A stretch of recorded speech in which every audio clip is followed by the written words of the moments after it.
Welcome to Just Add Water, a new strand that we are running here at Oceanology International. Just Add Water aims to give you the lowdown on all things OI, ocean tech and science, and we'll be talking to the community about their businesses, their challenges they face, and just a little bit about the person that we're interviewing. Today, we're lucky enough to have Christian Martinez-Tyrrell from Copenhagen Subsea. Good afternoon there, or good morning. Where are you in the world today? Hello, I'm in Denmark, so it's good afternoon. It's a good So afternoon. it Great is. stuff. Okay. Yeah. Okay. So, Christian, just would you mind telling everyone just a little bit about Copenhagen Subsea? Hey, when did it begin? It actually began a few years ago, or back in, I think it was 2014, 2015, around that time, where we actually are a spin-off of a development project. So there was a development project that was focused on hull cleaning, a hull cleaning vehicle, and then the project needs some reliable thrusters that were able to run at full power, non-stop, actually, in really harsh environments. Right. And in that development project, our thrusters, subsea thrusters, were developed, and then we actually started the company based on that development, and then Copenhagen Subsea was actually created from there. Great stuff. So, just thinking about the next 5 years, Christian, what do you see the challenges, and how will Copenhagen Subsea being addressing those challenges? Um, well, it's difficult to say since we're not an old company, so we don't have uh, experience from back in the days. But um, what we have experienced is that we have there's a broad awareness and attention to the whole blue economy, the environmental aspect, and since we have a fully electrical solution and product, there's a wide attention and some really good awareness of these solutions that can enhance the environment and can Mm, preserve this good environmental aspect. So we are facing not challenges, but we're trying to solve this environmental issue all together, of course. And Copenhagen Subsea is a crucial part of it right. because there is this all our products are fully electrical. There's no oil, nothing inside, so no leakage can occur or anything. Yeah. And if as you see in some around Europe and in some place in the world, there is this or say demand or say that in different lakes and different operations area, you are not allowed to have any petrol driven vehicles. Everything have to be fully electric.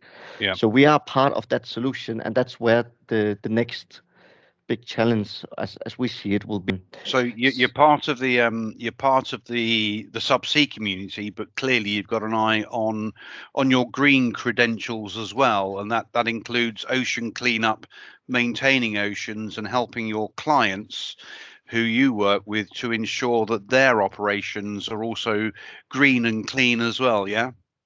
Yeah, because one of a lot of the clients and our customer in the whole subsea industry as is really aware of this aspect of the environmental and the whole green economy and stuff like that. So Hmm. so as they are aware of that and try actually have a demand and really make it's important that things are electrical, fully electrical, then we also are able to provide that or Yeah. trying to develop a solution that will be able to fulfill that requirement that our clients have. And they are really, um, what to say, aware of this fully electrical solutions, which is somewhere a demand Yeah. or requirements.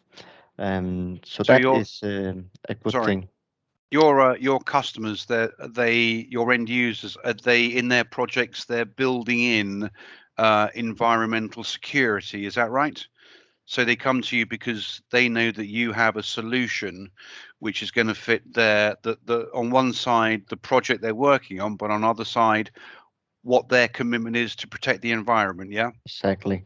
So the most important is, of course, that the product works, which also is one of our highest priority is reliability. Yes. We know that that is established. We have a really reliable and robust solution and systems. Mm, So that's first priority because you cannot go in the field with something that's not reliable. That is yes. crucial. That is crucial that things work in the subsea industry because the cost is really the operational cost is really high. Yeah. So that is crucial. That's priority number one, and we can do that. Yeah. The next step after that, because that's a lot of people that can do that, but after that, there are some requirements that says, all right, if that is checked that we can solve the issue mechanically, then we also need to do it in our environmental way. That's a plus as well, and Yeah. that's as is an aspect that we see and experience that is a higher on the scale of requirements, Right. um, or a higher priority on the requirements here now. Um, so that's also where we see the challenge, but also uh, where we can help and further develop our products Yeah. to help that issue. Sure. So That's good. I did see one of your products. I think I posted it on the OI LinkedIn page, tagged you in that. It means there's more uptime, doesn't it? So uptime means things are working and things are being efficient. And the yeah, fact that your equipment is so reliable means that your customers are getting more uptime out of it, less time servicing, less time offline, and more time doing what it's supposed to do.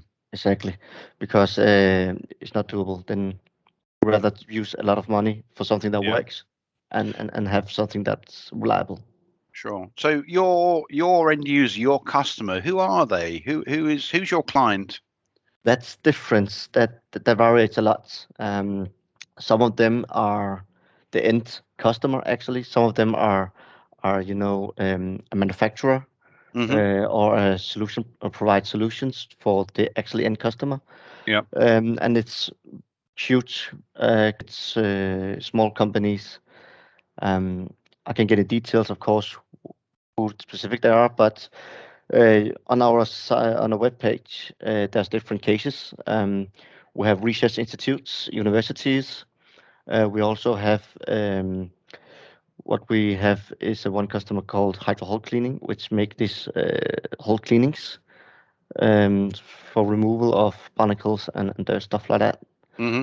Um, so it is some real different areas. We also have um, something, have the Navy, the Danish Navy as well, stuff like Right. that. So the military, the Navy aspects is also a part of it. Yeah. So yeah, we have different uh, different customers, So large, small, and yeah, you provide commercial you provide to a research. number of different verticals within subsea. That's what we're saying here, isn't it? Yeah, Yeah. exactly. Okay. So let's talk about Oceanology International for a moment. As an exhibitor, what are your primary objectives for attending? What we would like this year, what our main objective is actually to show the ROV that we have developed, the Gorilla ROV, have it shown on the stand, and people can come and talk. And we also need to actually, make aware of what we can do. And we have Yeah. not only thrusters, we don't only have the Gorilla ROV, we have actually a whole subsea solution, or we can provide a whole subsea solution Right. for different applications. So it's so the main objective will be to create awareness of the Yep. brand, of what we can do, who we are, and also establish good relations. We have already some good relations of the different exhibitors and the guests that's visiting the exhibitions. Hmm. So beside of making awareness, we also like to have this good technical discussions of how, if people comes with a project or a challenge, how can we then provide a solution that can solve that Yeah, issue or that challenge that they are facing, the clients or the customers sure. or the other guys. 2022. 2022, that's right. Yeah. So, OI, why we've spoken about the ability to launch. We've spoken about that you guys want to build up your awareness. But what is it that makes you attend? Is it the quality, the number of visitors? Is it the collaborations that you can form at OI? What keeps you coming to the show? That is the audience. The audience for our sake of for our main purpose, that's spot on. The audience Yeah. at OI is really spot on what we do. Okay, so finally, Christian, off topic entirely, just so our viewers can get a bit of a flavour for who Christian is. What do you like to do in your spare time? Well, in spare time, um, hang out with families, have some good times, try to exercise as much as possible. It's been difficult here under COVID-19, Yep, so we have to be careful for that. But yeah, have a good time with some friends and travel as much as I can. yep, That's been lovely. difficult as well. So Yes, the exercising and the traveling has been limited. yep. Uh, but I hope that when all this is over, hopefully, then I can uh, get back on the horse. Nothing to do with the ocean then in your spare time.